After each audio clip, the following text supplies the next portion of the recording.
Hello friends, welcome to my channel ARK novel story. अगर आप सब चाहते हैं कि इस स्टोरी की वीडियो सबसे पहले आपके पास आए तो चैनल को सब्सक्राइब करें। च 11 आदित्य की अलग पर्सनैलिटी। रूबी चुपचाप बाहर की गहरी रात में बिल्डिंग्स की लाइट्स को देखते हुए आदित्य के ख्यालों में खो गई।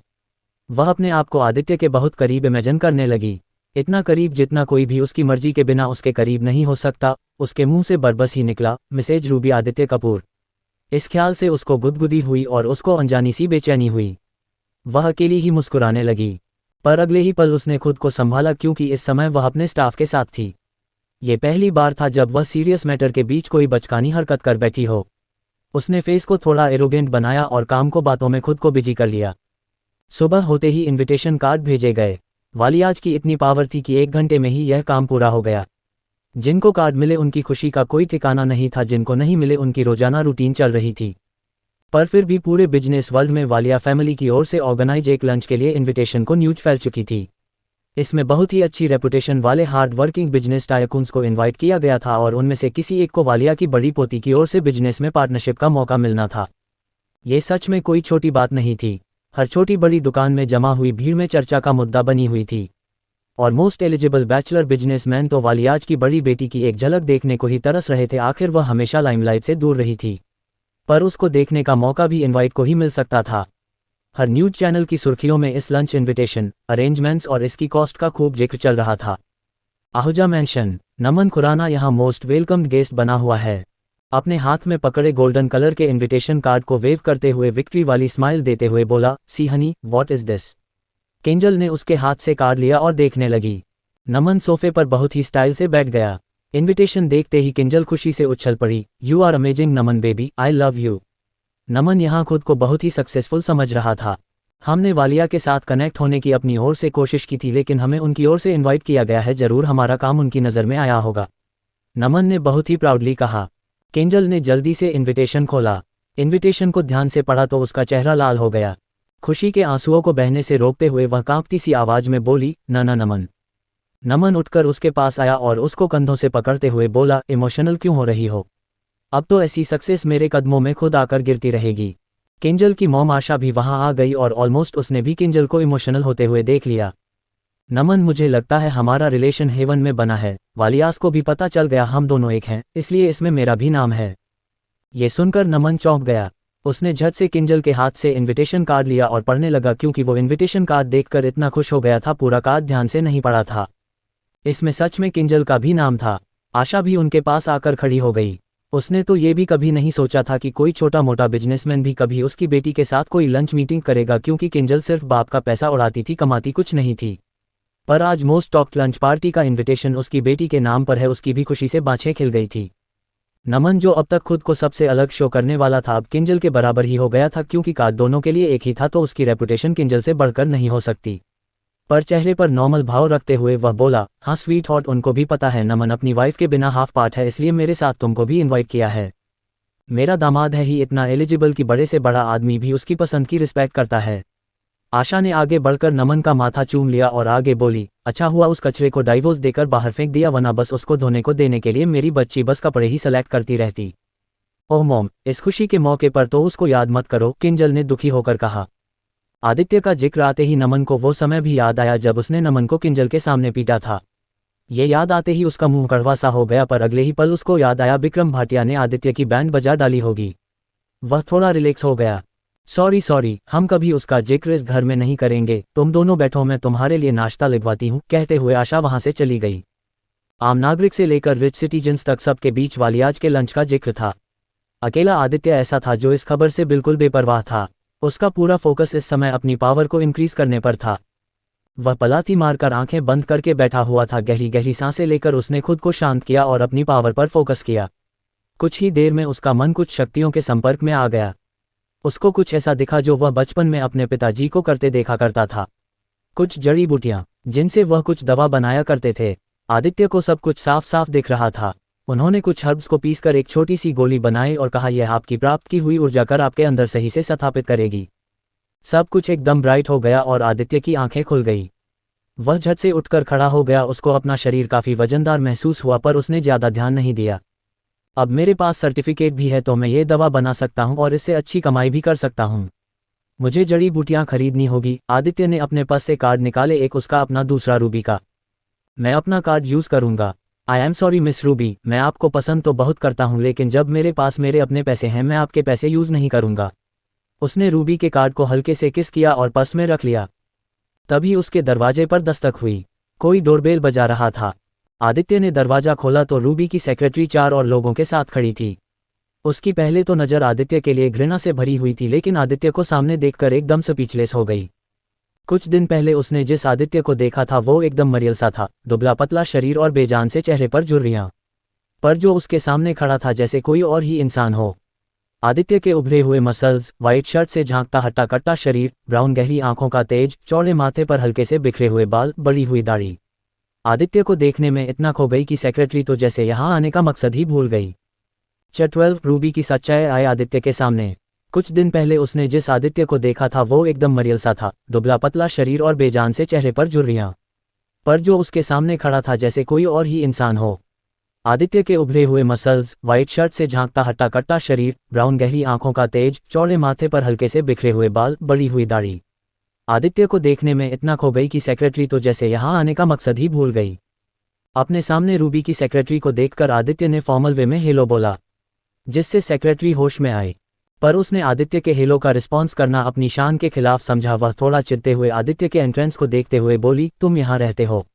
आदित्य को उम्मीद थी शायद रूबी भी आई हो। उसने पीछे खड़े आदमियों को देखा तो समझ गया रूबी नहीं आई। उसका दिल थोड़ा हताश हो गया, पर वह बोला, मिस सेक्रेटरी, मैं यहीं रहता हूँ, पर आप यहाँ, क्या आप अंदर बैठना चाहोगी? मैं मिस सेक्रेटरी नहीं, तुम्हारे लिए मिस अनाया भारद्वाज हूँ। और यह हर्ब्स मिस्ट्रेस ने तुम्हें देने का बोला था, इसे रखो। बहुत ही घमंडी लहजे में उसने पीछे खड़े आदमी से लेकर एक ब्राउन बॉक्स आदित्य की तरफ बढ़ाया। आदित्य को उसका बोलने का तरीका बहुत अजीब लगा, पर वह रूबी का स्टाफ था इसलिए आदित्य उसे झेल लिया था, वरना अब उसका पेशेंस ऐसे बिहेव को परमिशन नहीं देता था। कोई और होता उनके मुंह पर दरवाजा बंद कर लेता। मिस रूबी के मुझ पर एहसान है, मैं और एहसान नहीं ले सकता, आदित्य ने बॉक्स को देखते हुए कहा।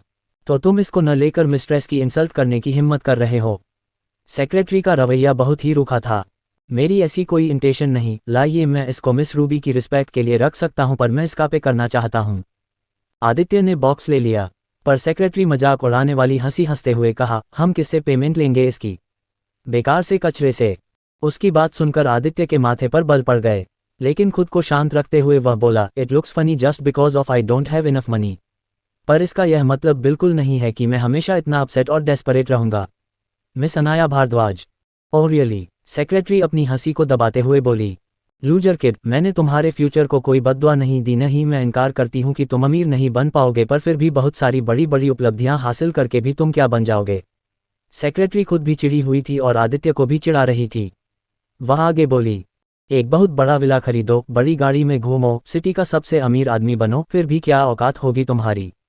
What you mean? आदित्य ने भौहें सिकोड़ी। क्या तुम जानते हो मिस्ट्रेस कौन है? सेक्रेटरी सीरियस टोन में बोली, मुझे नहीं पता मिस रूबी कौन है और कहाँ की है, मुझे बस इतना पता है वो दुनिया की सबसे नेकदिल लड़की है। आदित्य ने बिल्कुल शांत स्वर में जवाब दिया, तो मैं तुम्हें बता देती हूँ मिस्ट्रेस कौन है। वह वर्ल्ड के सबसे अमीर परिवार वालिया फैमिली की राजकुमारी है। 25 सालों से बिजनेस वर्ल्ड में लगातार टॉप पर बने रहने वाले अर्जुन वालिया की बड़ी पोती है रूबी वालिया। वालिया फैमिली का गहना है हमारी मिस्ट्रेस। फिर आदित्य को नफरत भरी नज़रों से देखते हुए, तुम खुद को कितना भी इम्प्रूव कर लो, क्या तुम उसके सबसे सस्ते नौकर को भी टक्कर दे पाओगे क्या? ये बात आदित्य के कानों में गूंज गई। वह सुनना पड़ गया। सेक्रेटरी आगे बोली, तुम्हें ऐसा क्यों लगता है कि तुम्हें उससे संपर्क करने का अधिकार है? सेक्रेटरी की बातें सुनकर आदित्य के एक्सप्रेशंस एकदम बदल गए। आखिरकार वह रूबी को चाहने लगा था और अब उसकी सच्चाई को जान गया। पर वह इतना तो समझता ही था कि रूबी इतनी भी आम नहीं जो आदित्य को कोई भाव दे, पर वह सबसे अमीर फैमिली की प्रिंसेस है यह नहीं सोचा था। अब ये बात भी क्लियर हो चुकी थी, विक्रम भाटिया रूबी से क्यों डरता था। रूबी वालिया, आदित्य बहुत धीरे से बड़बड़ाया। अब तो तुम्हें पता चल गया तुम में और हमारी मिस्ट्रेस में क्या अंतर है, और यह भी समझ आ गया होगा कि तुम्हें उनके बारे में कुछ नहीं सोचना है ना? सेक्रेटरी अब आदित्य के बौखलाए हुए हाव भाव देखकर बहुत संतुष्ट लग रही थी। आदित्य को बस इसी बात का ख्याल था, वह रूबी को चाहने लगा है। उसका इस बार फिर अपनी जुबान पर कंट्रोल छूट गया, तो क्या हुआ? मैं बहुत जल्दी वालिया फैमिली जितना ही अमीर हो जाऊंगा। बोलने के बाद आदित्य का ठंडा पसीना छूट गया। उसको इस वक्त यह बात नहीं बोलनी चाहिए थी, पर उसकी बात पर सेक्रेटरी की हंसी छूट गई। अपनी हंसी को दबाते हुए बोली, तुम्हें सच में खुद के लिए सही गलत की पहचान नहीं। अगर है तो मिस्ट्रेस से खुद दूरी बनाकर चलो। इतना कहने के बाद वह मुड़ी और अपनी गाड़ी की तरफ बढ़ गई। आधे मिनट के भीतर उनकी गाड़ी चली गई। आदित्य अभी भी वही का वही खड़ा हुआ था। उसको इस बात से कोई फर्क नहीं पड़ता था सेक्रेटरी ने उसके बारे में क्या समझा क्या नहीं, पर एक बात से वह बिल्कुल स्पष्ट था कि रूबी उसको एक्सेप्ट करे या ना, पर एक बार उसने खुद को रूबी के लिए एलिजिबल करना है। इसी ख्याल से उसका सेल्फ कॉन्फिडेंस बढ़ गया। वह हर्ब्स को लेकर अंदर चला गया। एक भी पल गंवाए बिना उसने हर्ब्स को खोला तो उसके चेहरे पर स्माइल आ गई। उसको इन्हीं की जरूरत थी। उसने हर्ब्स के एक परफेक्ट कॉम्बिनेशन के साथ एनर्जी गैदरिंग गोलियां बनाई। रूबी की रेपुटेशन वाली बात का उसके सीने पर दबाव बढ़ता जा रहा था। भले ही वह खुद भी मानता था कि वह रूबी के लिए परफेक्ट नहीं, पर अब वह रूबी से बहुत करीबी महसूस करने लगा था। उसके चेहरे पर फिर से उदासी छा गई और बिना ज्यादा सोचे उसने एक साथ 5 गोलियां निगल लीं। 13 आदित्य के लिए बॉडीगार्ड। रूबी की रेपुटेशन वाली बात का उसके सीने पर दबाव बढ़ता जा रहा था। भले ही वह खुद भी मानता था कि वह रूबी के लिए परफेक्ट नहीं, पर अब वह रूबी से बहुत करीबी महसूस करने लगा था। उसके चेहरे पर फिर से उदासी छा गई और बिना ज्यादा सोचे उसने एक साथ 5 गोलियां निगल लीं। जैसे ही यह गोलियां इसके पेट में गईं उसको बहुत गर्मी का एहसास हुआ। उसने तुरंत अपनी बॉडी को हरकत में लाने के लिए एक्सरसाइज करना शुरू किया। वह पंचिंग बैग पर पंचिंग कर रहा था। जैसे जैसे उसके शरीर में गर्मी बढ़ रही थी उसकी पंचिंग स्पीड भी बढ़ती ही जा रही थी। आदित्य को बिल्कुल एहसास नहीं था उसकी बॉडी में गर्मी के बिना भी कुछ और हो रहा था। उसकी बॉडी के सभी जॉइंट्स में ग्रीन रोशनी चमक रही थी। वह जितना ज़्यादा फास्ट हो रहा था रोशनी उतनी ही गहरी होती जा रही थी। पंचिंग करते हुए 1 घंटा बीत गया। आदित्य का पूरा शरीर पसीने से भीगा हुआ था, पर न ही वो थक रहा था न ही उसकी सांस फूल रही थी। जब आदित्य अपनी एक्टिविटी से पूरी तरह सेटिस्फाई हो गया तो वह रुका और हुश कहकर सांस छोड़ी। कुछ देर के लिए वह आंखें बंद करके फर्श पर बिल्कुल स्ट्रेट होकर बैठ गया। उसने बहुत सारी एनर्जी को अपने अंदर स्थापित कर लिया था, जिसका एहसास उसको हो रहा था। जब उसने आंखें खोली तो डर उसकी आंखों से गायब हो गया था। उसकी जगह उसका सेल्फ कॉन्फिडेंस झलक रहा था। आदित्य के चेहरे पर विक्ट्री वाली स्माइल थी। उसने अपने डबल एक्स्ट्रा लार्ज साइज के कपड़े निकाले और वॉशरूम में चला गया। आदित्य जब नहा धोकर तैयार हो रहा था तो अपनी लुक में आई चेंज को देखकर हैरान रह गया। आदित्य ने अपनी ऊर्जा को जगाया, बढ़ाया और बॉडी में स्थापित किया था। इसके लिए उसने खुद बहुत मेहनत की थी। जो सबसे अलग आदित्य की ब्राउन गहरी आंखों में तेज था, एक चमक थी जो उसके हैंडसम फेस को एक सीरियस लुक दे रही थी। थोड़ी थोड़ी बड़ी हुई दाढ़ी से वह बहुत मैच्योर लग रहा था। उसने बालों को जेल से सेट किया और अच्छा सा परफ्यूम लगाया जिसकी फ्रेश फ्रेग्रेंस चारों ओर फैल गई। अपनी मस्कुलर बॉडी को और निहार पता उससे पहले ही उसके दरवाजे पर दस्तक हुई। अभी वह दरवाजा खोलने के लिए आगे ही बढ़ा था तभी खुद ही अनलॉक करके रूबी अंदर आ गई। आदित्य को देखते ही वह जैसे हिप्नोटाइज हो गई। आदित्य सचमुच बहुत ही आकर्षक लग रहा था। आदित्य ने रूबी की नज़रों में उसने अपने लिए तारीफ पढ़ ली थी। उसको अपनी मेहनत पर प्राउड सा फील हुआ। उसको भले ही रूबी को देखकर बहुत खुशी हुई थी, लेकिन फिर भी वह नॉर्मल भाव दिखाते हुए बोला, आप यहाँ। उद्धरण चिन्ह। रूबी होश में आए और बोली, आई एम सॉरी बट आपने ही तो मुझे खुद अनलॉक करने की परमिशन दी है। आदित्य उसके लिए मुस्कुरा दिया। रूबी के साथ कोई और आदमी भी आया था जो काफ़ी लंबा चौड़ा और मजबूत था। वह रूबी से थोड़ा पीछे खड़ा हो गया। रूबी ने अपनी बड़ी बड़ी पलकें झपकाते हुए पूछा, आपको हर्ब्स तो मिल गई थी ना? आदित्य ने बहुत विनम्रता से कहा, मिस रूबी वालिया, उनके लिए भी thank you so much. Ruby थोड़ा हैरान होते हुए बोली, मिस रूबी वालिया, आपको मेरा सरनेम कैसे पता चला? मुझे पहले ही समझ जाना चाहिए था ये प्रिंसेस कौन है, पर स्टूपिड हूं ना इसलिए आइडिया नहीं लगा पाया। आदित्य ने हल्की सी मुस्कान के साथ कहा। रूबी खूब हंसी और अपने पंजों पर खड़े होते हुए उसने आदित्य को हल्की सी चपत लगाते हुए कहा, शट अप। आप स्टूपिड नहीं हो। मैं ही किसी अवसर पर आपको खुद से इंट्रोड्यूस करवाना चाहती थी, पर कोई बात नहीं, आपको पहले पता चल गया। अगर कोई बाहर से रूबी और आदित्य के इस मोमेंट को देखता तो कुछ और ही समझता। रूबी के साथ आया आदमी भी हक्का बक्का सा रह गया। उनकी मिस्ट्रेस किसी के साथ इतना ओपन है ये किसी ने भी इमेजिन नहीं किया होगा। मिस वालिया, आपके साथ यह कौन है? क्या आपका कोई स्टाफ है या कोई रिलेटिव? आदित्य ने स्टैच्यू की तरह खड़े आदमी की ओर इशारा करते हुए पूछा।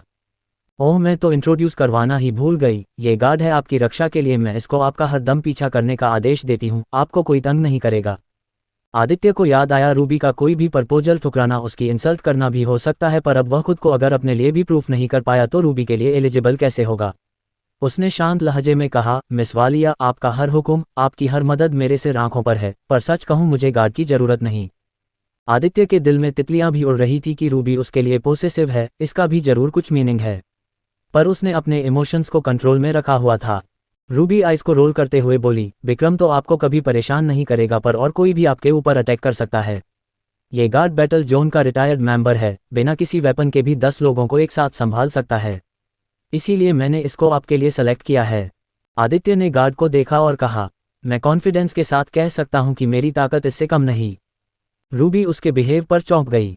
उसने जितना आदित्य को देखा था वह किसी भी बात को आधा अधूरा आराम से छोड़कर सामने वाले की बात को एक्सेप्ट कर लेता था। अब तक रूबी जितनी भी बार आदित्य से मिली थी उसने अपनी मर्जी ही थोपी थी जिसको बस आदित्य ने फॉलो किया था। पर आज आदित्य को क्या हो गया? रूबी यही सब सोच रही थी तभी गार्ड बहुत ही ठंडे लहजे में बोला, क्या आप मुझे नीची नज़र से देख रहे हैं मिस्टर कपूर? आदित्य ने जल्दी से न में अपने दोनों हाथ हिलाए, नहीं नहीं आप गलत समझ रहे हैं, मेरे कहने का मतलब बस इतना है कि सुरक्षा के लिए मुझे आपकी ज़रूरत नहीं। आदित्य का लहजा बेहद विनम्र था, फिर भी गार्ड को यह एक चुनौती जैसा ही लगा। मिस्ट्रेस, मुझे उसको सबक सिखाने की परमिशन दे प्लीज़, उसको आपकी जताई हुई फिक्र और मेरी ताकत का कोई लिहाज नहीं लग रहा। नहीं, रूबी के चेहरे पर डर के एक्सप्रेशंस थे। गार्ड भी उसकी चिंता को समझ गया। उसने फिर से रिक्वेस्ट की, मिस्ट्रेस डोंट वरी, मैं अपनी पावर पर कंट्रोल रखूंगा, उसे चोट नहीं पहुंचाऊंगा। रूबी के बोलने से पहले ही आदित्य बोला, आप सही से आंख नहीं रहे, अगर आपकी कोई ऐसी इंटेंशन है तो आपको मेरे हाथ से भी चोट लग सकती है। 14 किसके पास है ज़्यादा पावर? नहीं, रूबी के चेहरे पर डर के एक्सप्रेशंस थे। गार्ड भी उसकी चिंता को समझ गया। उसने फिर से रिक्वेस्ट की, मिस्ट्रेस डोंट वरी, मैं अपनी पावर पर कंट्रोल रखूंगा, उसे चोट नहीं पहुंचाऊंगा। रूबी के बोलने से पहले ही आदित्य बोला, आप सही से आंख नहीं रहे, अगर आपकी कोई ऐसी इंटेंशन है तो आपको मेरे हाथ से भी चोट लग सकती है। आदित्य की इस बात ने गार्ड को बुरी तरह गुस्सा कर दिया, पर वह अभी भागकर उसको मार नहीं सकता था। अपने गुस्से पर काबू पाने के लिए उसने अपनी मुट्ठियां कस लीं। रूबी भी बहुत हैरान थी, उसका मुंह खुले का खुला ही रह गया। उसको तो ये भी यकीन नहीं हो रहा था आदित्य ने ऐसा कुछ कहा है। मिस्ट्रेस, मेरी आपसे रिक्वेस्ट है, मुझे इस बात को साबित करने दीजिए कि उसको मेरी ज़रूरत है। रूबी के पास अब कोई रास्ता नहीं बचा था। आखिरकार वह चुनकर गार्ड को ला रही है तो गार्ड को इंसल्ट करके वापस भेजना भी सही नहीं। ओके, पर आदित्य पर चोट नहीं आनी चाहिए, रूबी ने कह तो दिया था, पर उसको आदित्य की चिंता हो रही थी। गार्ड ने तुरंत अपनी शर्ट खींचकर साइड फेंक दी और आदित्य को अपने मसल्स दिखाए। आदित्य भी उत्साह से भर गया, उसके पास भी अब एकदम फिट बॉडी थी। फर्क सिर्फ इतना था, वह अभी शो ऑफ नहीं कर रहा था, पर वह खुश इसलिए भी था कि अपनी पावर का पहला टेस्ट एक बैटल जोन के मेंबर पर करेगा। स्टूपिड, अगर मिस्ट्रेस को ऑब्जेक्शन न होती तो तुम्हें आज हैंडीकैप कर देता, गार्ड अटैकिंग पोजीशन लेते हुए बोला। आप अपना सबसे बेस्ट अटैक करना। आदित्य एकदम स्थिर खड़े ही बोला, वह बिल्कुल रिलैक्स होकर खड़ा था। पर उसकी बात से गार्ड अपना धैर्य खो बैठा। वह लगभग चिल्लाते हुए बोला, ओके, अगर तुम मौत ही चाहते हो तो इसका दोष मुझे कभी मत देना। गार्ड की आंखों में गुस्से से लगभग खून उतर आया था। वह आदित्य के दिल पर पंच का जबरदस्त वार करने के लिए पोजीशन ले चुका था। रूबी अंदर ही अंदर बहुत परेशान हो रही थी, क्योंकि वह गार्ड की स्किल्स को बहुत बार देख चुकी थी और समझ गई थी कि वह अब क्या वार करने वाला है। रूबी के तो जैसे दिल की धड़कनें रुक गई हों, पर आदित्य अभी भी जैसे का तैसे खड़ा था। उसने अपनी सेफ्टी के लिए नहीं, वार करने के लिए कुछ भी प्लान नहीं किया, जिससे गार्ड अंदर ही अंदर खुश हुआ और मन में बोला, मूर्ख बच्चा, जान गंवा देगा अब। नो, रूबी धीरे से कांपती आवाज में बोली। उसके आंसू आंखों से टपकने लगे, पर अब देर हो चुकी थी। गार्ड को किसी बात की परवाह नहीं थी। अगले ही पल गार्ड बिजली की तेजी से हवा में कूदा और आदित्य के दिल की तरफ उसका पंच बढ़ा। आदित्य की बॉडी में अब मूवमेंट हुई। गार्ड का पंच अभी हवा में आदित्य के सिर की ऊंचाई से थोड़ा ऊपर था। उसने खुद को थोड़ा सा झुकाया और लेफ्ट हैंड से गार्ड के सीने पर थप्पड़ मार दिया। धमाके की एक जोरदार आवाज से गार्ड हवा में पीछे को उड़ गया और दीवार से टकराकर नीचे गिर गया और उसके मुंह से खांसी के साथ खून निकला। दर्द से वह बिल्कुल निढाल हो गया। आदित्य ने अपने हाथ को देखा, अभी तो मैंने अपनी 10% पावर भी यूज नहीं की, उसने अपने मन में ही सोचा। रूबी का रिएक्शन तो और भी शॉकिंग था। उसने अपने हाथ से अपने मुंह की ढक लिया। यह आदित्य तो बहुत सारी स्किल्स को अपने अंदर छुपाए हुए है। अब आदित्य की नज़र गार्ड पर गई, जो दर्द को सहने की कोशिश कर रहा था। आदित्य के चेहरे पर भी दर्द की लकीरें नजर आने लगी, क्योंकि उसकी गार्ड के साथ कोई दुश्मनी नहीं थी। उन्होंने तो बस अपनी अपनी पावर का टेस्ट किया था। आदित्य भागकर उसके पास गया और उसको सहारा देते हुए खड़ा किया। आप ठीक तो हैं ना? आदित्य ने एक कपड़े से गार्ड का मुंह साफ किया और एक चेयर पर उसको सही पोजीशन में बिठाया। इसके बाद उसने गार्ड की शर्ट उसको पहनाई और बोला, आप कुछ देर बैठो, मैं दवा लेकर आता हूँ। इतना कहकर आदित्य रूम में चला गया। गार्ड आदित्य के इस व्यवहार से खुद पर शर्म महसूस करने लगा। रूबी अभी तक स्पीचलेस खड़ी थी। आदित्य घमंडी और दबंग रईसजादों से एकदम हटके था। उसको आदित्य की दयालु प्रवृत्ति बहुत पसंद आई। अगर कोई और होता तो जरूर गार्ड के घमंड का मजाक बना रहा होता, पर आदित्य उसकी हेल्प कर रहा था। करीब 20 मिनट बाद आदित्य हाथ में एक गोली लेकर बाहर और गार्ड से बोला, ये रिकवरिंग पिल है, आपको हेल्थ रिकवर करने में हेल्प करेगी, इसे मुंह में रखो। वैसे तो गार्ड को आदित्य की बात पर बिल्कुल यकीन नहीं हुआ, इतनी भयंकर चोट को एक छोटी सी गोली कैसे ठीक करेगी। पर आदित्य से बुरी तरह हार कर उसकी दवा का मजाक बनाने की वह हिम्मत नहीं जुटा पाया। उसने मन में सोचा और यहाँ से निबटकर जल्दी हॉस्पिटल में एडमिट होता हूँ।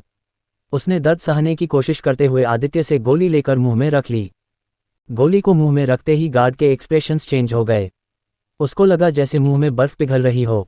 गार्ड के एक्सप्रेशंस देखकर रूबी आदित्य के पास आकर खड़ी हो गई। वह समझ गई अब आदित्य की प्रशंसा सुनने का समय आ गया। गार्ड ने अपने सीने पर हाथ रखा। दर्द गायब था। वह आराम से उठकर खड़ा हो गया। मिस्टर कपूर, पहले तो मैं आपसे माफ़ी चाहता हूँ, मुझे इतना घमंडी नहीं होना चाहिए था, और दवा के लिए दिल से शुक्रिया। आप सच में अनएक्सपेक्टेड हो। आप मुझे माफ़ कर दीजिए, मुझे अपनी पावर पर कंट्रोल रखना चाहिए था। गार्ड पहले तो रोया क्योंकि पहली बार उसने हार का मुंह देखा था, फिर वह हंसा क्योंकि उसको रिकवर होने की कम ही उम्मीद थी, पर आदित्य की दवा से तुरंत पहले जैसा हो गया था। मैं यही कहना चाहूँगा कि आपसे मिलना मेरे लिए एक सबक था। Nice to meet you. Guard ने खुद ही अलविदा कहने की ओर रुख किया। क्योंकि आदित्य ने खुद को साबित कर दिया है तो आप जा सकते हो। गार्ड ने हाँ में सिर हिलाया और तुरंत वहां से चला गया। इस समय रात गहराने लगी थी। रूबी आदित्य के फ्लैट पर ही रुकी हुई थी। आज फिर उसने आदित्य के हाथ से बना शाही पनीर और फ्राइड राइस डिनर में भरपेट खाया था। अब दोनों छत पर ठंडी हवा के झोंकों को एंजॉय कर रहे थे। गहरा नीला आसमान तारों से भरा हुआ था। मुझे सच में उम्मीद नहीं थी आप उस गार्ड से भी जीत पाओगे। रूबी ने बातचीत शुरू की। आदित्य ने हताशा भरी सांस छोड़ी और दूसरी ओर देखने लगा। रूबी को उसके इस रिएक्शन की भी उम्मीद नहीं थी। आज आदित्य कुछ ज्यादा ही अलग बिहेव कर रहा था। रूबी अचानक बोली, hey what happen? Miss Walia, मुझे लगता है आपने ही मुझ में कॉन्फिडेंस जगाया। फिर आपको उम्मीद क्यों नहीं थी? बिकॉज आपने खुद को इम्प्रूव करने में समय ही नहीं लिया। ऐसा लगता है आप बहुत सालों से स्किल्ड हो। आदित्य ने उसको एक मुस्कान दी और दूसरी ओर देखने लगा। रूबी को समझ नहीं आया वह बातचीत को कैसे जारी रखे। आज वह आदित्य को अपने दिल की बात कहना चाहती थी, पर उससे पहले आदित्य के साथ बातों में खो जाना चाहती थी, इसलिए उसने आदित्य की लाइफ से रिलेटेड बातें शुरू की। क्या आप वाकई उसको पसंद करते थे? आदित्य सवालिया नज़रों से रूबी को देखने लगा। आई मीन टू से, क्या आप सच में किंजल आहूजा को पसंद करते थे? आदित्य का चेहरा उतर गया। उसने रूबी से नजरें फेर ली और चांद पर टिकटिकी लगाकर बहुत खोई सी आवाज में जवाब दिया, बहुत। मैं किंजल को बहुत पसंद करता था। ये सुनते ही रूबी का दिल डूब सा गया। शायद इस जवाब की उसको उम्मीद नहीं थी। उसने आदित्य को देखा जो एकटक चांद को देख रहा था। रूबी ने चांद की ओर देखा। उसकी आंखें नम हो गई और चांद उसकी नज़र में ब्लर हो गया। 15 पहले रूबी ने किया प्यार का इजहार। आदित्य का चेहरा उतर गया। उसने रूबी से नजरें फेर ली और चांद पर टिकटिकी लगाकर बहुत खोई सी आवाज में जवाब दिया, बहुत। मैं किंजल को बहुत पसंद करता था। ये सुनते ही रूबी का दिल डूब सा गया। शायद इस जवाब की उसको उम्मीद नहीं थी। उसने आदित्य को देखा जो एकटक चांद को देख रहा था। रूबी ने चांद की ओर देखा। उसकी आंखें नम हो गई और चांद उसकी नज़र में ब्लर हो गया। फिर रूबी ने एक गहरी सांस ली और पलके 2-3 बार झपकाकर आंसुओं को बहने से रोका। वह समझ गई कि उसको एक्सेप्ट करना ही होगा। वह आदित्य की लाइफ में पहला प्यार नहीं बन सकती। भले ही वह किंजल के साथ हंसी खुशी भी रह रहा होता तो भी मैं उसे इतना ही चाहती। रूबी ने सोचा और फेस पर जबरदस्ती की स्माइल चिपकाए। अभी वह आगे कुछ सोच पाती। आदित्य आगे बोला, पर जब मैंने उसको नमन के साथ पकड़ा तो एक ही बार में उससे इतनी नफरत हो गई कि उसका चेहरा याद आने पर भी मुझे मतली जैसा फील होता है। रूबी उसके मुंह से ये सुनकर पहले तो दंग रह गई। उसके दिल में जैसे तितलियां उड़ने लगीं। फिर उसकी आखिरी लाइन पर गौर किया तो अपनी हंसी नहीं पाए। मतली कहकर वह खूब हंसी। आदित्य उसको अजनबियों जैसे देखने लगा, पर उसके इतना खुश होने के पीछे यही शब्द नहीं था, कुछ और भी वजह थी। आदित्य अपनी बात को समझाते हुए आगे बोला, अगर सच जानने के बाद भी मैं उसे पसंद करता तो शायद मेरे जैसा नीच आदमी और कोई नहीं होता। तो अब आप किंजल को पसंद नहीं करते? रूबी हाथ बांधकर खड़े होते बोली। आदित्य ने फीकी सी स्माइल के साथ न में सिर हिला दिया। रूबी के चेहरे पर मुस्कान खिल गई। फिर मेरे बारे में क्या ख्याल है? रूबी ने अचानक पूछा। आदित्य ये सुनकर दंग रह गया। वह रूबी को ऐसे घूर रहा था मानो उसे अपने कानों पर यकीन ही न हो रहा हो। क्या कहा आपने? आदित्य ने संकोच से पूछा। रूबी ने मुस्कुराते हुए अपना सिर हिलाया, कुछ नहीं। रूबी ने अपने दिल का हाल बयान करने के लिए पहल कर दी थी। आदित्य का ये सुनकर बौखला जाना भी उसको हिंट दे रहा था कि वह भी कुछ न कुछ फीलिंग जरूर रखता है, वरना वह एक झटके में बोल देता कि उसने ऐसा कुछ नहीं सोचा। इसीलिए रूबी ने जानबूझकर बात को शुरू करके वहीं रोक दिया। हालांकि रूबी ने पूछना जारी नहीं रखा, लेकिन अब आदित्य का दिल जोरों से धड़क रहा था। साथ में और थोड़ा समय बिताने के बाद आदित्य के मन में रूबी के लिए बहुत सारे इमोशंस जाग रहे थे, लेकिन अपनी नज़रों में वह खुद उसके लायक नहीं समझता था। लेकिन अगर रूबी ने अभी अभी जो कहा उसका मतलब वाकई यही था, तो आदित्य उसके लिए खुद को अच्छा बनाने के लिए सब कुछ जोखिम में डाल सकता है। रूबी के जाने के बाद भी आदित्य का दिल शांत नहीं हो पाया, बल्कि अब और गर्मी बढ़ रही थी जो आदित्य को बेचैन कर रही थी। वह अब छत पर अकेला बैठा था, तारों भरे आसमान को देखते हुए धीरे से बुदबुदा रहा था। क्या वह मुझे चिढ़ा रही थी या सीरियस थी? आदित्य को नहीं पता था, लेकिन उस पल से उसकी फीलिंग्स में ज़बरदस्त बदलाव आए, जो उस वक्त भी कभी नहीं आते थे जब किंजल शॉर्ट ड्रेस में उसके सामने से गुजरती थी।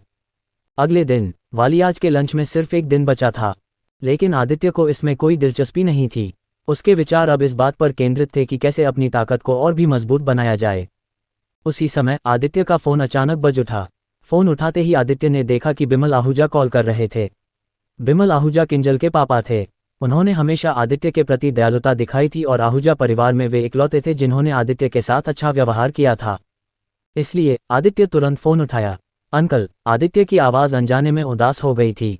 बिमल ने मरी सी आवाज़ में कहा, आदित्य, मैं तुम्हारे लिए पापा से अंकल हो गया। मुझे माफ़ कर दो बेटा, यह आपकी गलती नहीं है, पर अब पापा कहने के लिए वो रिश्ता नहीं बचा। आदित्य ने गहरी सांस लेते हुए जवाब दिया।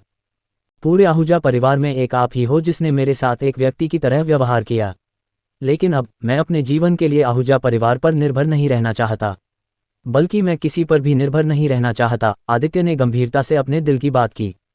दूसरी तरफ सन्नाटा छा गया। एक पल के बाद बिमल ने उम्मीद जताते हुए पूछा, आदित्य, मैं अभी अभी इंग्लैंड से वापस आया हूँ, and now I come to know a weird matter. फिर गहरी सांस लेकर आगे बोले, क्या तुम मुझसे मिलने वापस आ सकते हो? आदित्य ने कुछ देर सोचा। वह सच में उस घर में कदम नहीं रखना चाहता था, पर बिमल आहूजा ने उसको अपने बच्चे के जैसे ही रखा था, इसलिए वह उनका अपमान करने की हिम्मत नहीं कर पाया। उसने हताशा भरी सांस ली और फिर कहा, ठीक है, आपकी मैं दिल से रिस्पेक्ट करता हूँ, मुझे आपको ठीक से अलविदा कहना चाहिए। फ़ोन रखने के बाद आदित्य उठा और आहूजा मैंशन की ओर चल पड़ा। आहूजा परिवार के सभी लोग हाल में इकट्ठे थे। जब से किंजल को वालिया परिवार से इनविटेशन मिला था, उसका अहंकार और भी बढ़ गया था। आदित्य ने दरवाज़ा खोला और आहूजा के घर में एंटर हुआ। हॉल में एंटर होते ही उसने देखा बिमल आहूजा सोफे के एक कोने में बहुत ही उदास बैठे हुए थे। भले ही उन्होंने हमेशा की तरह डिजाइनर सूट पहना हुआ था, पर फिर आज उनकी पहले जैसी रेपुटेशन नहीं लग रही थी। तुम यहाँ क्या कर रहे हो? आदित्य को हाल में आया देखकर आशा फतेह हुए बोली, जस्ट गेट लॉस्ट, नमन को गुस्सा दिलाने वाली कोई हरकत मत करो वरना। आदित्य को आशा की बात पर हंसी आई, लेकिन वह उसकी बात पूरी होने से पहले ही आदित्य उसको इग्नोर करके बिमल की तरफ बढ़ गया। उसको मैंने बुलाया है, बिमल आदित्य को देखकर खड़े होते हुए बोला। आदित्य ने उनके पांव छुए। हमेशा की तरह उन्होंने आदित्य को बाहों में लिया। पापा, आपने इस कचरे को फिर से बुला लिया। अब यह मेरा हस्बैंड नहीं रहा तो आपको इससे क्या लेना देना? अब नमन मेरा पति है, आप उसकी रिस्पेक्ट करो।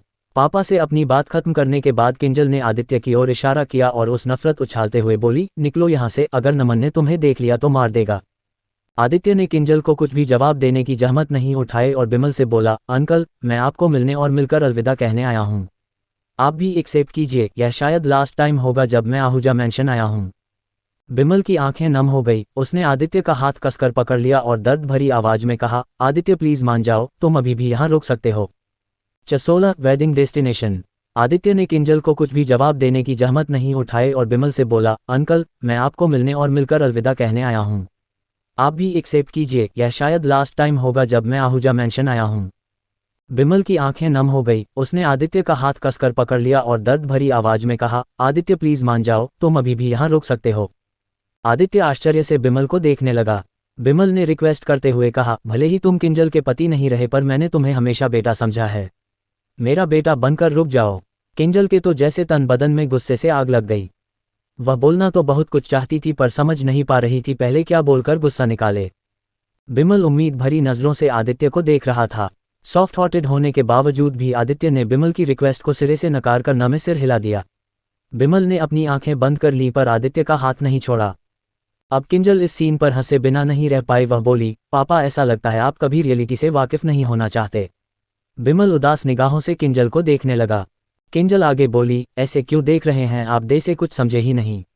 आपने बिना मेरी इच्छा जाने एक कचरे से मेरी शादी कर दी, यह कहते हुए कि यह आहूजा फैमिली के लिए गुड लक लेकर आएगा। लेकिन 1 साल से यह क्या लाया? घर के काम और खाना बनाने के बिना ये बस बेकार है। पर जब से मैंने इसको डाइवोर्स देकर बाहर फेंक दिया है, तब मेरी किस्मत में लक की एंट्री हुई है, ये देखो। कहते हुए किंजल ने वालिया का इनविटेशन कार्ड टेबल पर पटक दिया। ये टॉप बिजनेसमैन अर्जुन वालिया की बड़ी पोती, जिसको इस दुनिया ने देखा भी नहीं, उसके साथ लंच ज्वाइन करने के लिए मुझे और नमन को इनवाइट किया गया है, किंजल ने बहुत ही प्राउडली कहा। आदित्य ने कार्ड को देखा, सचमुच ये वालिया का ही इनविटेशन कार्ड था। जब मेरे पास यह इनविटेशन कार्ड खुद आया है तो मुझे रिच लोगों की सोसाइटी में शामिल होने से कोई नहीं रोक सकता। आदित्य ने थोड़ा मजाकिया टोन में कहा, तुम्हें नहीं लगता कार्ड के बिना भी तुम्हें खुद को एक बार देख लेना चाहिए, तुम असल में क्या हो? किंजल ने गुस्सा होने की बजाय नफरत भरी टोन में जवाब दिया, क्या कहीं जलन हो रही है? लगता मुझे बकवास के देने से सच बदल नहीं जाएगा। मैं किंजल आहूजा, नमन खुराना की वाइफ, वालिया फैमिली की इनवाइट गेस्ट हूँ, और तुम हमेशा यूजलेस लूजर ही रहोगे। Mind your language Kinjal, Bimal ने आदित्य का हाथ छोड़कर जोर से टेबल पर पटकते हुए कहा। मैंने कुछ गलत तो कहा नहीं है पापा, सच ही है, आप मानो या न मानो। बिमल ने आदित्य का एक हाथ अपने दोनों हाथों में लेकर अपने सीने से लगाया और बहुत ही प्यार से कहा, आदित्य बेटा, उससे बहस मत ही करो, अभी बच्ची है। बच्ची है वो? आदित्य हंसते हुए बोला, क्योंकि किंजल आदित्य से 2 साल बड़ी थी। उसको किंजल बच्ची नहीं बल्कि कोई घमंडी बेवकूफ़ औरत लग रही थी। आदित्य, तुमको सुनाई नहीं देता? चले जाओ यहाँ से, हमारे लिए बैड लक मत लेकर आओ, किंजल ने घृणा से कहा। डोंट वरी, मैं खुद भी यहाँ और 1 मिनट नहीं रुकना चाहता। बिमल ने हताश होते हुए आदित्य को कसकर गले लगाया। उनसे अलग होकर आदित्य ने उनके पांव छुए और बोला, अंकल, आपने जब खुद किसी का बुरा नहीं किया तो आपको गुड लक के लिए किसी को अपने घर पनाह देने की जरूरत नहीं। बिमल समझ गया आदित्य अब यहाँ नहीं रुकेगा। उसने मन मारकर आदित्य के सिर पर हाथ रख दिया। आदित्य बड़े बड़े कदमों से चलता हुआ आहूजा मैंशन से बाहर निकल गया। बिमल उसको जाते हुए देखता रहा। जब वह वहां से चला गया तो बिमल ने किंजल से कहा, तुम्हें इसका पछतावा होगा किंजल। क्या पछतावा होगा? देखो, नमन के साथ होने से मैंने वालिया का फेवर जीत लिया है। ऐसा सिर्फ नमन की वाइफ होने पर हुआ। क्या आप या आपका आदित्य ऐसा कर सकता था? किंजल की बात में बहुत ही घमंड था, इसलिए बिमल आगे कुछ नहीं बोल पाया। अगली सुबह सभी बड़े लोगों को वालिया परिवार द्वारा रिसेंटली खरीदे गए आलीशान रेस्टोरेंट में इनवाइट किया गया। यहाँ तक कि बिजनेस वर्ल्ड में टॉप लिस्ट में बने रहने वाले लोग भी इस लंच में शामिल होने आए। इनविटेशन में अराइवल टाइम सुबह 9 बजे का फिक्स था, लेकिन सभी लोग जल्दी पहुंच गए। आदित्य रोजाना की तरह अपनी पावर फोकसिंग प्रैक्टिस कर रहा था, तभी उसका फोन बजा। रूबी की कॉल थी, उसने रिसीव की। आदित्य, आप जल्दी बाहर आइए, एंट्रेंस पर आपका इंतजार कर रही हूँ, रूबी ने बहुत ही उत्साह से कहा। आदित्य के कुछ बोलने से पहले ही रूबी ने फोन काट दिया। जल्दी से वह उठा और एंट्रेंस पर पहुंच गया। उसने देखा कि Ruby full length red colour का गाउन पहने हुए कार के पास इंतजार कर रही थी। उसके लंबे खुले बाल हवा के झोंकों से लहरा रहे थे। आज उसने हल्का सा मेकअप भी किया हुआ था। मैचिंग लॉन्ग ईयर रिंग्स उसकी गोरी गर्दन को टच कर रहे थे। होंठों पर रेड लिपस्टिक, आज तो रेड रोज भी रूबी के सामने फीका पड़ रहा था। उसकी आकर्षक लुक ने आदित्य को एक पल के लिए घूरने पर मजबूर कर दिया। आदित्य को अपनी ओर ऐसे देखता पाकर रूबी अंदर ही अंदर फूल की तरह खिल गई। क्या तुम्हारा पेट भर गया है? रूबी ने आंखें घुमाईं और आदित्य के चेहरे के आगे हाथ हिलाते हुए कहा। आदित्य को होश आया, हल्का सा खांसा जैसे उसकी चोरी पकड़ी गई हो। खुद को निर्मल किया और कहा, मिस रूबी, आप यहाँ क्यों हो? रूबी मुस्कुराई और बोली, कार में बैठो, हमें कुछ शॉपिंग करनी है। ओह, शॉपिंग? आदित्य और भी उलझन में पड़ गया था, अब रूबी की शॉपिंग में उसका क्या काम? चलो ना, या फिर आप मेरी कोई भी बात एक्सेप्ट ही नहीं करना चाहते? रूबी ने मुस्कुराते हुए कहा। आदित्य मना करना चाहता था, लेकिन रूबी के दबंग स्टाइल ने उसे मना करने की कोई गुंजाइश नहीं छोड़ी। कार में बैठने के बाद वे दोनों सिटी के एक बड़े शॉपिंग मॉल में गए। It's not bad, you must try it. Ruby ने मॉल में बहुत इंटेलिजेंसी से कपड़े चुने। आदित्य को तो लगा था रूबी खुद के लिए शॉपिंग करने जा रही, पर यहाँ तो वो सब कुछ आदित्य के लिए देख रही थी। ये भी अच्छा लग रहा है, ट्राई इट प्लीज। ये भी आपके लिए परफेक्ट लग रहा है। अंत में आदित्य ने एक काला सूट पहना और फिटिंग रूम से बाहर चला गया। शीशे के सामने खड़े होकर आदित्य को विश्वास नहीं हो रहा कि उसने जो व्यक्ति देखा वह खुद था। एक्चुअल में आदमी कपड़ों को नहीं, कपड़े आदमी को बनाते हैं। You are looking so cool, Ruby ने चिढ़ाते हुए कहा और एक आंख दबा दी। उसके इस रिएक्शन पर आदित्य कंफ्यूज हो गया कि शर्माए या हंसे। ये सारे कपड़े पैक कर लो, रूबी ने अपना बैंक कार्ड निकाला और स्टाफ को सौंप दिया। कोई ज़रूरत नहीं, मैं इतने सारे नहीं पहन सकता। आदित्य ने जल्दी से अपना सिर हिलाया। रूबी ने अपने होठों को मरोड़ा और आंखें घुमाई। मुझे नाराज करने की कसम खाई है क्या? बस पैक कर लो। आदित्य ने चुपके से बिल पर नजर डाली। कपड़ों की कीमत लगभग 3 लाख थी। अमीरों की दुनिया वाकई समझ से परे है, आदित्य ने कड़वी मुस्कान के साथ कहा। अब दोनों फिर से गाड़ी में थे। आदित्य ने रूबी का दिलाया हुआ महंगा सूट पहन रखा था। रूबी की गाड़ी उन रास्तों पर थी जिन पर आदित्य कभी नहीं गया था। जिसकी वजह से वह कुछ नर्वस हो रहा था। उसने रूबी से पूछा, मिस वालिया, आप मुझे कहाँ लेकर जा रही हैं? रूबी ने उसकी ओर देखा और किलर स्माइल देते हुए बोली, हमारे वेडिंग डेस्टिनेशन पर। 17 आदित्य का सामना किंजल और नमन से। अब दोनों फिर से गाड़ी में थे। आदित्य ने रूबी का दिलाया हुआ महंगा सूट पहन रखा था। रूबी की गाड़ी उन रास्तों पर थी जिन पर आदित्य कभी नहीं गया था, जिसकी वजह से वह कुछ नर्वस हो रहा था। उसने रूबी से पूछा, मिस वालिया, आप मुझे कहाँ लेकर जा रही हैं? रूबी ने उसकी ओर देखा और किलर स्माइल देते हुए बोली, हमारे वेडिंग डेस्टिनेशन पर। आदित्य के मुंह से निकला। उसके लिए रूबी की बात को पचाना इतना मुश्किल हो गया कि आंखें फाड़े रूबी की किलर स्माइल को देखता रहा। रूबी हल्का सा हंसी और बोली, ठीक है, अगर आप वहां जाने के लिए अभी रेडी नहीं तो कहीं और ले जाती हूं। आदित्य भले ही बहुत बार इंसल्टेड हुआ था पर कभी भी ऐसी सिचुएशन में नहीं फंसा था। कहीं और मतलब, वह मुश्किल से इतना ही पूछ पाया। हनीमून डेस्टिनेशन पर ले चलती हूं। आदित्य को लगा उसका दिल अब सीने से बाहर आकर धड़कने लगेगा और आंखें निकलकर रूबी के पैरों में जा गिरेंगी। उसको लगा जो सांस उसने ली थी वह सीधे उसके पेट में चली गई और अब बाहर निकलना भूल ही गई। उसने थूक गटकना चाहा पर उसको एहसास हुआ उसका मुंह सूख चुका है। तभी गाड़ी में ब्रेक लगी तो आदित्य मुश्किल से अपने शरीर को सीट पर संभाल पाया। उसकी कंडीशन पर रूबी खिलखिलाकर हंसी, इतना हंसी कि उसका चेहरा उसकी ड्रेस जैसा रेड हो गया। Sorry, I am really sorry, मुझे आपको इतना परेशान नहीं करना चाहिए था। इतना कहने के बाद रूबी फिर से हंसने लगी। आदित्य को लगा जैसे वह उल्लू हो और दिन के उजाले में उसको कौवे ने घेर लिया हो। अभी तक वह खुद को सिचुएशन के साथ कंफर्टेबल नहीं कर पाया था। रूबी उसके साथ ऐसे इतने ओपन शब्दों में मजाक मस्ती करेगी उसने कभी इमेजिन नहीं किया। अब रूबी शांत हुई। उसने बॉटल से ग्लास में पानी डाला और आदित्य की तरफ किया, जिसको आदित्य एक सांस में पी गया। अब उसको अपने दिल की धड़कन का कुछ एहसास हुआ। रूबी ने उसके जूठे ग्लास में पानी डाला और पी गई पर आदित्य का इस बात पर बिल्कुल ध्यान नहीं गया। अब रूबी थोड़ा सीरियस होते हुए बोली, आज मेरी फैमिली ने मुझे दुनिया से इंट्रोड्यूस होने का मौका दिया है और एक लंच ऑर्गेनाइज किया है। वैसे तो मैं अपनी हेल्थ प्रॉब्लम की वजह से लाइमलाइट से दूर रहकर सब कुछ हैंडल करती थी, पर अब आपने मुझे ठीक कर दिया है तो मैं सबके सामने आ सकती हूँ, बिजनेस टायकून्स को डील कर सकती हूँ। बाकी सबको तो कार्ड से इनवाइट किया है लेकिन आपको मैं खुद यहाँ लाना चाहती थी। आई होप आप मेरे साथ मेरी लंच पार्टी ज्वाइन करोगे। ये कहते हुए रूबी की आंखों में उम्मीद की जो झलक थी आदित्य उसमें डूब गया और स्माइल के साथ हमें सिर हिलाया। उसको याद आया किंजल के पास भी शायद इसी इवेंट का इनविटेशन कार्ड था।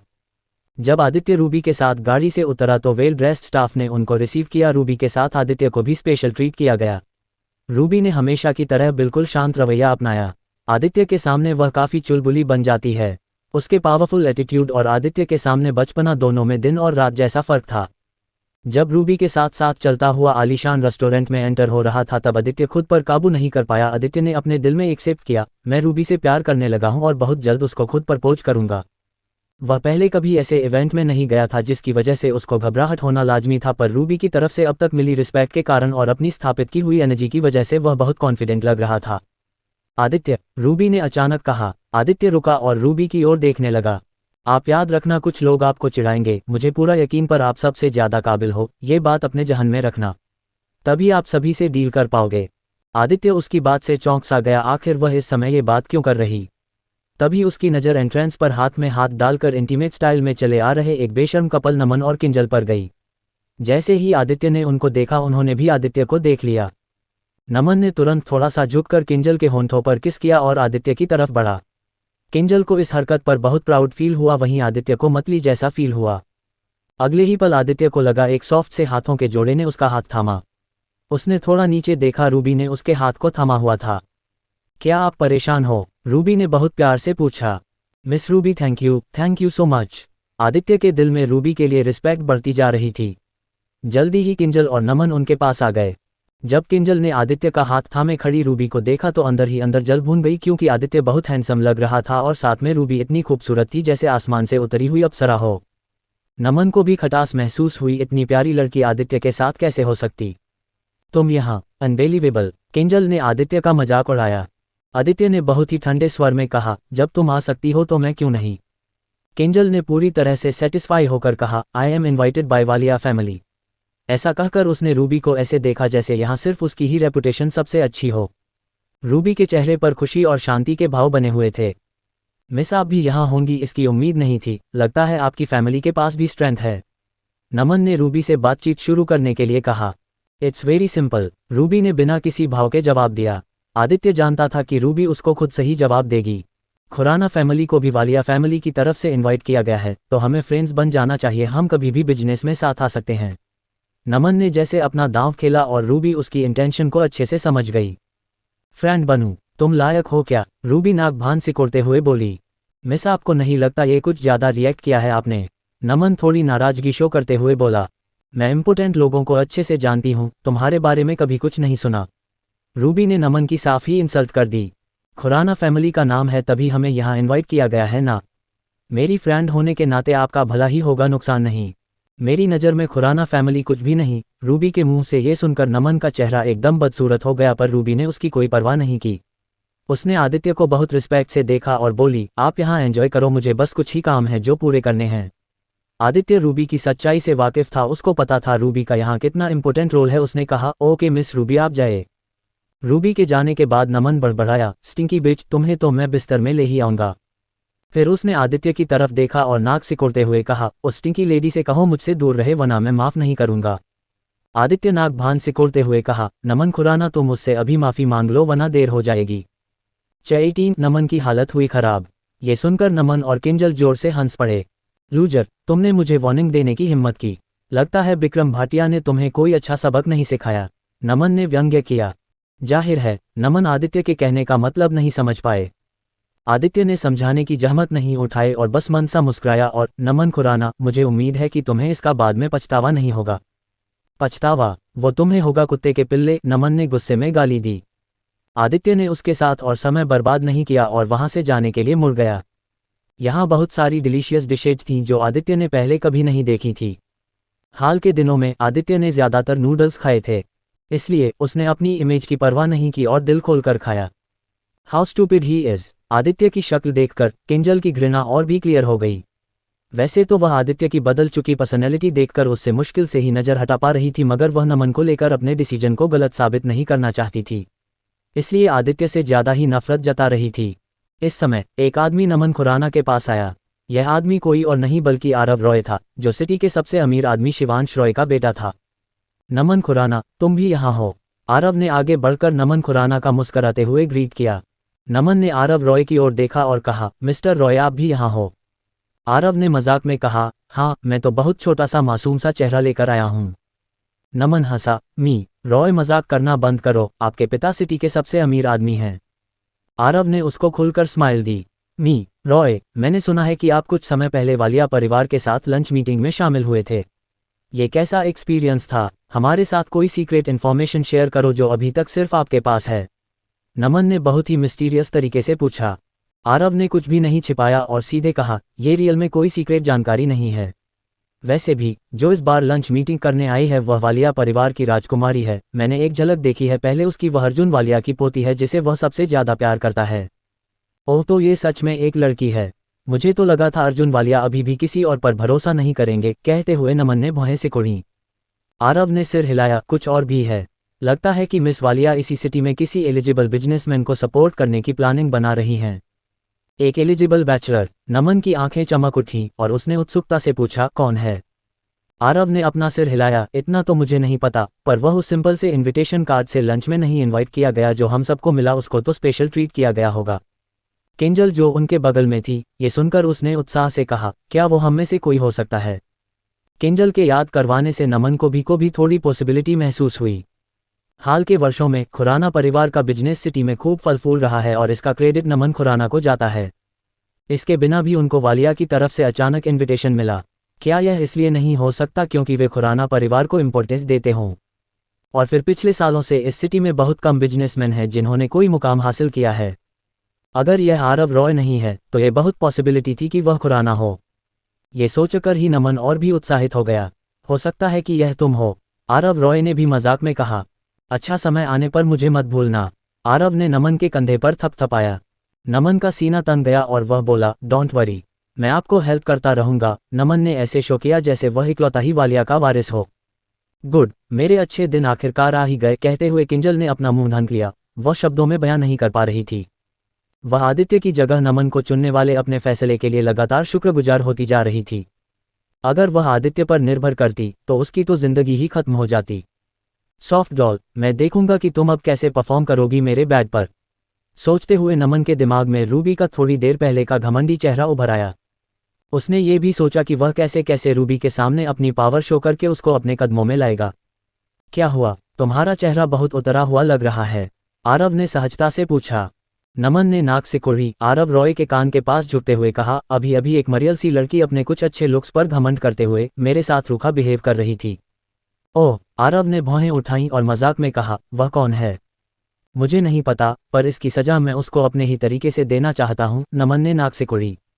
आरव शायद ही किसी बात को दिल पर लेता होगा, वह हंसा और बोला, जब वालिया परिवार आपका सपोर्ट कर रहा है फिर क्यों डरते हो?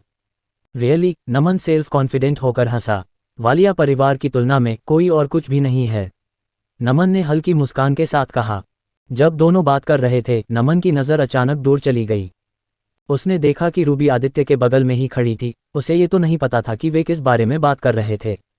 नमन ने अपनी आंखों में एक दुष्ट चमक के साथ रूबी की पीठ की ओर देखा। रॉय, मैं जिस लड़की के बारे में बात कर रहा था वह वही है। नमन ने रूबी की ओर इशारा किया। ये सुनकर आरव भी उसकी ओर देखने लगा, लेकिन जब रूबी थोड़ा मुड़ी तो आरव को उसका चेहरा थोड़ा साफ दिखा। उसके एक्सप्रेशंस चेंज हो गए। आर यू श्योर कि यह वही है? कहते हुए आरव का चेहरा बिल्कुल फीका दिख रहा था, उसके माथे पर पसीने की छोटी छोटी बूंदें भी थी। यही है, नमन बिल्कुल बेपरवाह दिखा और मजाक में कहा। रॉय, अब यह मत कहना कि तुम भी उसमें दिलचस्पी रखते हो। वह सिर्फ और सिर्फ मेरे बिस्तर पर ही आएगी और बहुत जल्द आएगी। मुझे बहुत दिलचस्पी है उसमें, पर मैं इस बात को बयां करने के काबिल भी नहीं हूं क्यों वह वालिया परिवार की ही राजकुमारी मिस वालिया है, मिस रूबी वालिया। अगर तुम मरना चाहते हो तो खुद मर जाओ, मुझे इसमें मत घसीटो, आरव बहुत गुस्से में बोला। आरव का चेहरा डर से पीला पड़ गया। उसे नहीं पता था कि यह डर की वजह से था या गुस्से की वजह से, और उसका पूरा शरीर कांपने लगा। नमन तो और भी हैरान रह गया था, उसके चेहरे पर कुछ घबराहट के भाव उभर आए। उद्धरण चिन्ह डॉट। रॉय, मजाक करना बंद करो, वह रूबी वालिया कैसे हो सकती है? नमन ने अपने चेहरे से पसीना पोंछा और जोर देकर कहा। हाँ, आदित्य वालिया परिवार की बेटी को कैसे जान सकता है? किंजल ने उलझन में पूछा। आरव ने आदित्य की तरफ देखा, फिर ठंडे अंदाज में उनकी तरफ देखा और कहा, वो आदित्य जो उसके पास ही खड़ा है।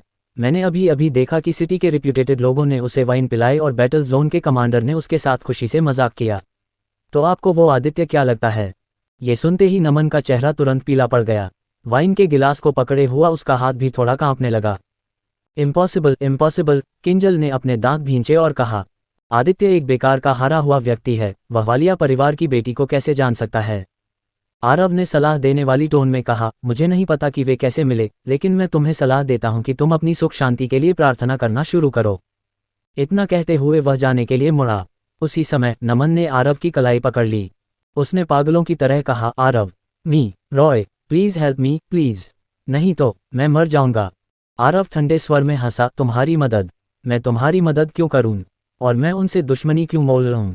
19 स्टूपिड किंजल, आरव ने सलाह देने वाली टोन में कहा, मुझे नहीं पता कि वे कैसे मिले, लेकिन मैं तुम्हें सलाह देता हूं कि तुम अपनी सुख शांति के लिए प्रार्थना करना शुरू करो।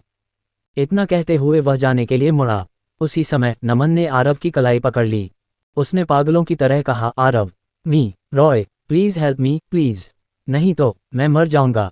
आरव ठंडे स्वर में हंसा, तुम्हारी मदद? मैं तुम्हारी मदद क्यों करूं? और मैं उनसे दुश्मनी क्यों मोल लूं? रॉय, प्लीज हेल्प मी, अब तो हम दोस्त हैं। नमन ने आरव की बांह को बुरी तरह से पकड़ लिया। दोस्त? आरव ने व्यंग्य किया, तुम कौन हो? क्या मैं तुम्हें जानता हूं? नहीं नहीं, मैं तुम्हें नहीं जानता, प्लीज मुझसे दूर ही रहो। कहते हुए आरव ने नमन की बांह को झटक दिया और बिना पीछे देखे चला गया। नमन सोफे पर गिर पड़ा, उसका पूरा माथा पसीने की बूंदों से भीगा हुआ था। हनी, चिंता मत करो, हो सकता है शायद आरव ने उसे कोई और समझ लिया हो। किंजल ने उसको थोड़ी तसल्ली देने की कोशिश करते हुए कहा।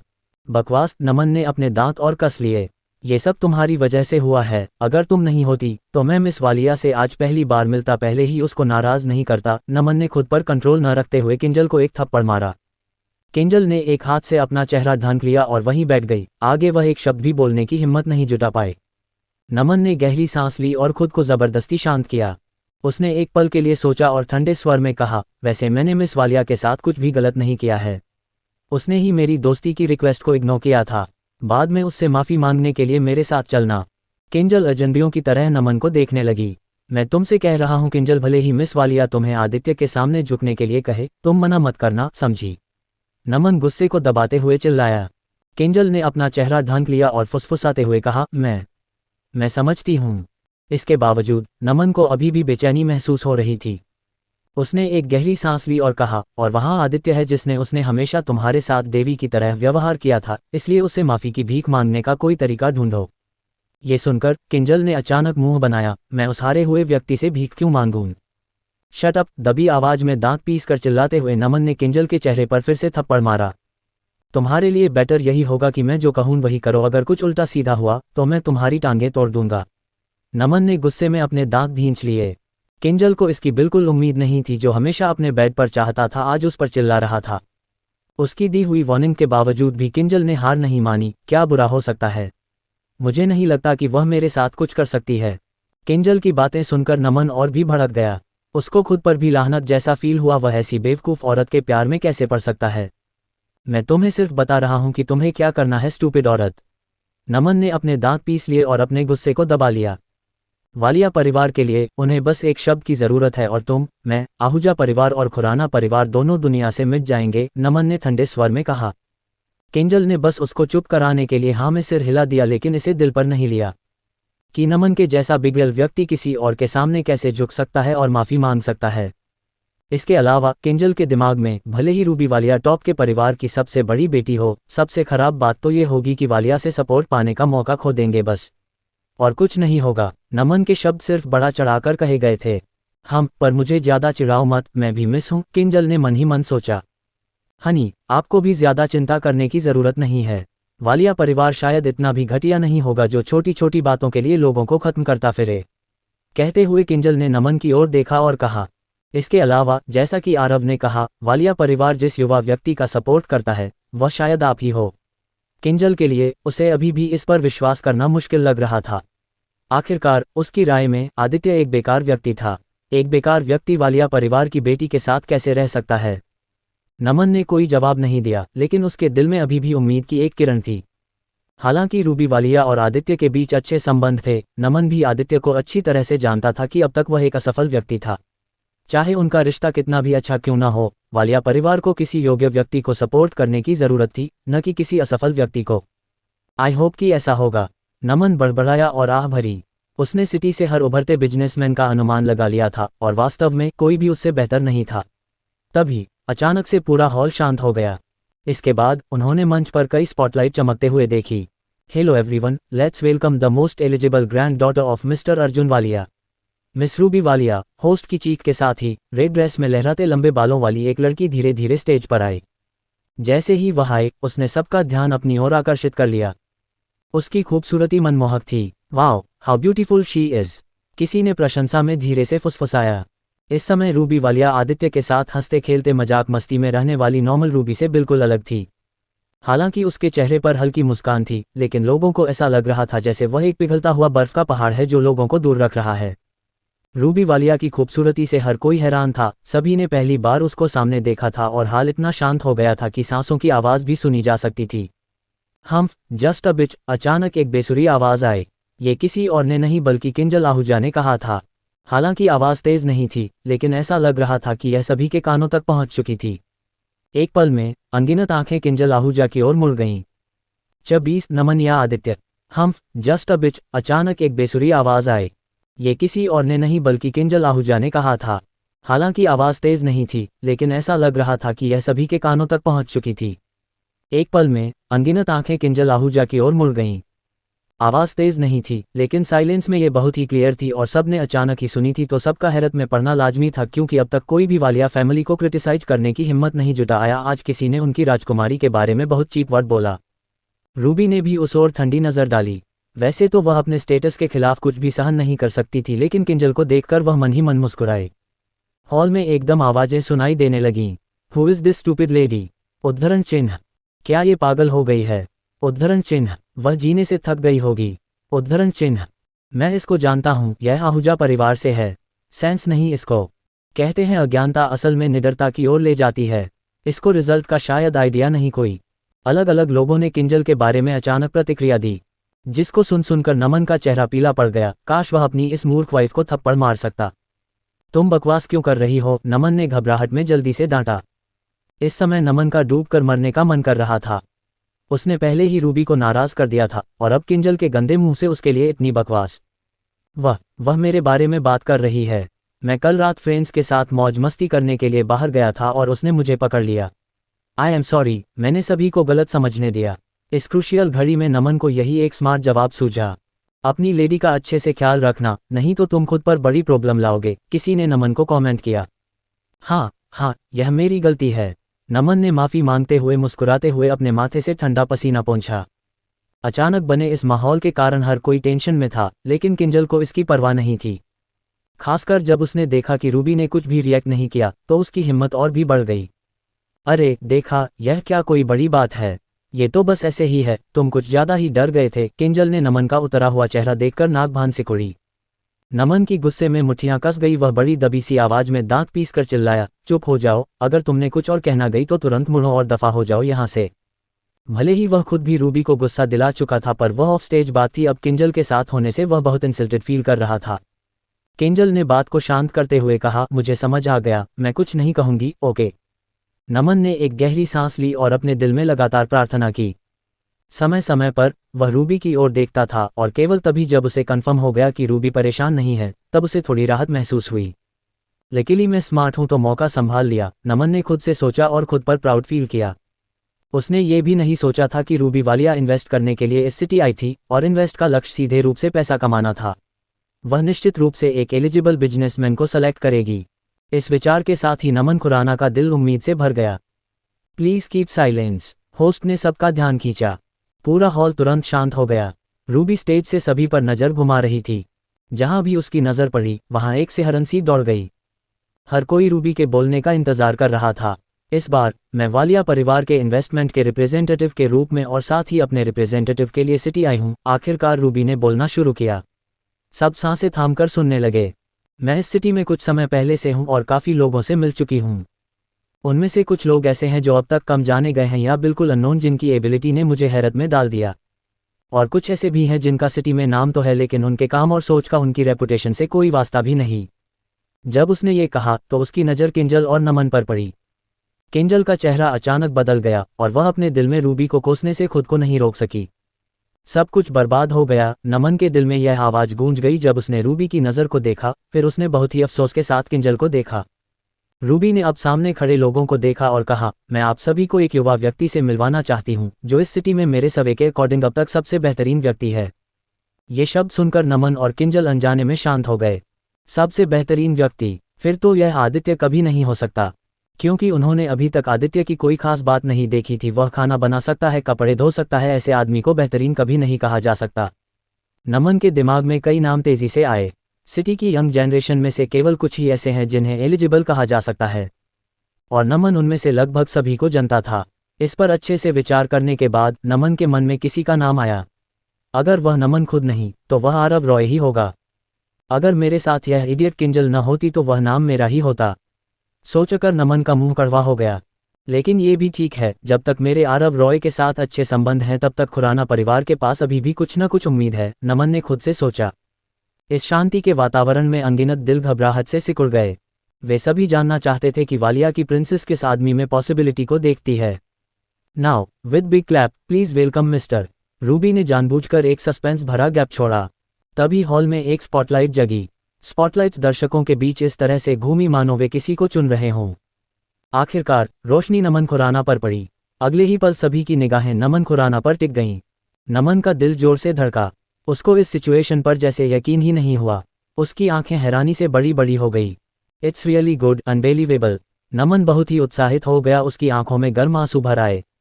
देखो, मेरा अनुमान सही था। मिस वालिया जैसी स्मार्ट बिजनेस वुमेन कभी भी पर्सनल फीलिंग और राइट्स को मिक्स नहीं करेगी। नमन की खुशी का कोई ठिकाना नहीं था। उसका दिल इतनी जोर से धड़क रहा था कि आज पास के सभी लोगों को उसकी धड़कन सुनाई दे रही होगी।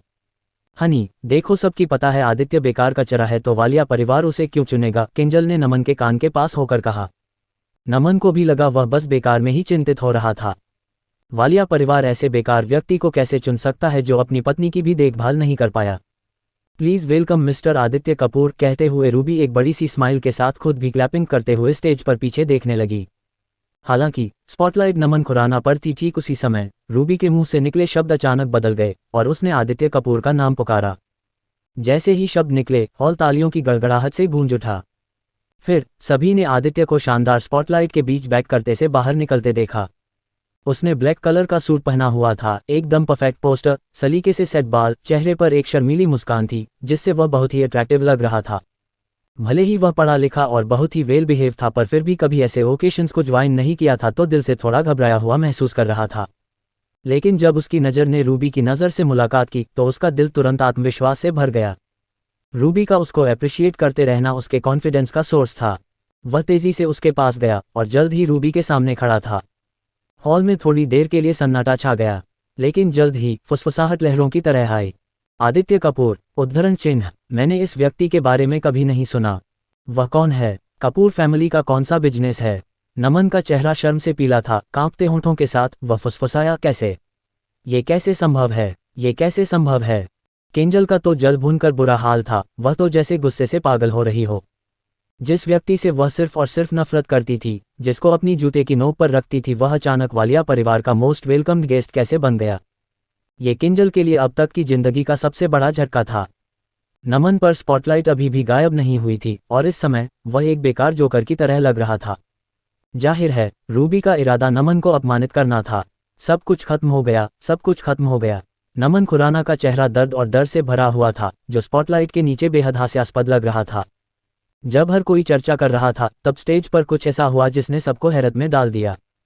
रूबी आदित्य के पास गई और उसकी टाई की नॉट को टाइट करते हुए बोली, ये लूज हो गई, शायद हमने ध्यान से नॉट नहीं बांधी होगी। उसका ये बिहेवियर उसकी हमेशा की तरह की पर्सनैलिटी से बिल्कुल अलग था। हर कोई हैरान रह गया। आंखें फाड़े सब आदित्य को देखने लगे। आखिर यह आदित्य कपूर आखिर है कौन? वह कैसे वालिया परिवार की राजकुमारी पर इतना इंप्रेशन बना पाया कि वह खुद उसके कपड़े सही करने में हेल्प करे? रूबी की इस हरकत पर स्टेज पर खड़ा आदित्य भी थोड़ा शर्मीला था। क्या हुआ? आप ऐसे क्यों देख रहे? रूबी ने आदित्य की आंखों में शर्मीली झलक देखकर पूछा। उसने फुसफुसाते हुए कहा, क्या इतने सारे लोगों के सामने ये सच में ठीक है? क्या ये स्टोरी पसंद आया? अगर ये स्टोरी आपको पसंद आया तो चैनल को सब्सक्राइब करें, लाइक करें, कमेंट करें।